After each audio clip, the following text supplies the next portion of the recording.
Muzaffarpur police को मिली बड़ी सफलता, जहां 2 अपराधी मिलकर के एक महिला की संदिग्ध स्थिति में मौत की घाट उतर करके कंबल से लपेट करके शहर के हॉस्पिटल रोड में फेंक दिया था, जिसके बाद मुजफ्फरपुर पुलिस त्वरित कार्रवाई करते हुए बड़ी कार्रवाई की और उक्त दोनों अपराधी को तुरंत धर दबोचा और उनके पास से 3 मोबाइल, एक बाइक समेत 25,400 रुपये की बरामदी की है। देखिए खुद क्या कुछ प्रेस वार्ता में कह रहे हैं नगर एसपी, वो देखिए इस रिपोर्ट को। पूरा मामला क्या था? पूरा मामला यही था कि 16 मार्च को करीब 5 बजे के आसपास एक हॉस्पिटल चौक पर एक बॉडी मिली थी, जिसको बाद में पता चला था कि एक बाइक सवार व्यक्ति आता है जिस पर 2 व्यक्ति बैठे हुए होते हैं और उन्होंने उस सबको वहाँ पर डंप कर दिया, छोड़ दिया था। उसके बाद ही घटना की जांच में पुलिस जुट गई और जांच के क्रम में विभिन्न सीसीटीवी फुटेज खंगाली गई, ह्यूमन इंटेलिजेंस का उपयोग किया गया। पूर्व में इस तरह का जो अगर किसी ने अपराध किया हो मोडस ऑपरेंडी, उसको भी चेक किया गया था। तो फिर हम फाइनली विदिन 24 आवर्स में हम एक्यूज तक पहुंच गए। किन किनों की पहचान हुई है पूरा? इसमें 2 मुख्य अपराधी हैं। मुख्य अपराधी पहला है अमित उर्फ सोनू, सन ऑफ बालकृष्ण अग्रवाल, जो PNT कॉलोनी का रहने वाला है, और दूसरा सह अपराधी रंजन कुमार, सन ऑफ लाल बाबू साहब, जो बंगरा वंशीधर थाना कुटनी का रहने वाला है। मोटिव क्या था सर? मोटिव था कि वो उसके साथ शादी करना चाहता था और चूंकि महिला ने मना कर दिया कि हम शादी नहीं करेंगे उससे, तो उसने उसको मार दिया। और मारने के पश्चात अब उन्हें लगा कि हम फंस जाएंगे, तो उनको बॉडी को डंप करना था, कहीं पर सुरक्षित जगह पर लगाना था। तब उसने दूसरे अपराधी रंजन कुमार की मदद ली और रंजन और दोनों ने मिलकर बॉडी को पैक किया उसमें कंबल में, उसको वाइंड किया और फिर उसको बाइक पे लेके आए।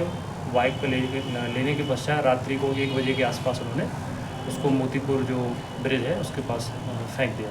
दोनों में प्रेम संबंध था या एक तरफा प्रेम का ये परिणाम हुआ? नहीं, कोई प्रेम संबंध दोनों में नहीं था। महिला प्रथम बार उससे मिली थी, रेलवे स्टेशन पर महिला आई थी कहीं से।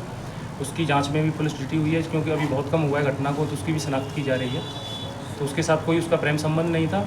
उसने मौके का फ़ायदा उठाया कि कोई उस अवस्था में महिला आई है, रेलवे प्लेटफॉर्म पर उतरी है, तो उसका फ़ायदा उठा कर उसने उसको अपने पास बुलाया और उसको बेला फुसला के वो अपने उसके मकान तक ले गया। महिला के संपर्क में थी इसके?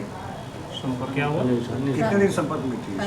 महिला इनको गुरुवार को मिली थी। महिला की पहचान हुई है? महिला की पहचान की प्रक्रिया चल रही है उसमें। आपके माध्यम से भी हमने, प्रिंट मीडिया के माध्यम से भी, और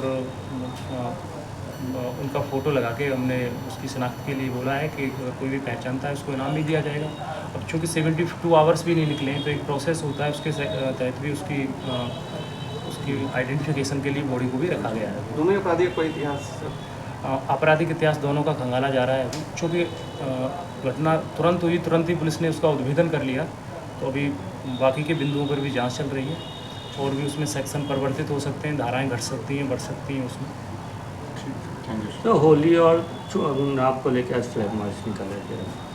हाँ, होली को और विशेषकर चुनाव को ध्यान में रखते हुए इसको निकाला गया है। जैसा कि आपको पता है कि मॉडल कोड ऑफ कंडक्ट, आदर्श आचार संहिता लागू हो गई है चुनावों की घोषणा होते ही।